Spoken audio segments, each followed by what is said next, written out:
Hi friends, welcome back to NEET EAMCET counselling. Agriculture బీఎస్సీకి ఇంకా food టెక్నాలజీకి ఎవరైతే తెలంగాణ అంటే ప్రొఫెసర్ జయకృష్ణ తెలంగాణ స్టేట్ వాళ్ళు అంటే పీజేఎన్టీయూ యూనివర్సిటీ నుంచి వెళ్దాము అనుకుంటున్నారు.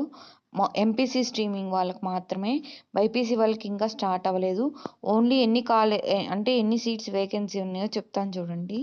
కాలేజ్ ఆఫ్ అగ్రికల్చర్ ఇంజనీరింగ్, కాది, సంగారెడ్డి డిస్టిక్, తెలంగాణ స్టేట్. ఇందులో వచ్చేప్పటికి బీటెక్ అగ్రికల్చర్లో ఓకేనా ఎన్నంటే 33 సీట్స్ ఉన్నాయి. అందులో 30 ఏమో నార్మల్గా, ప్లస్ 3 ఏమో ఈడబ్ల్యూఎస్ వాళ్ళకి. ఇంకొకటి college of food sciences and technology, Rudrur, Nizamabad district, Telangana state. వీళ్ళకి వచ్చేప్పటికి 15 అండి. 15+2 ఈడబ్ల్యూఎస్ సీట్స్ ఉన్నాయి. ఇంకా దీని మీద మీకు ఫుల్ వీడియో కావాలంటే చేస్తాను. ఈ వీడియోని లైక్ చేయండి. Thanks for watching.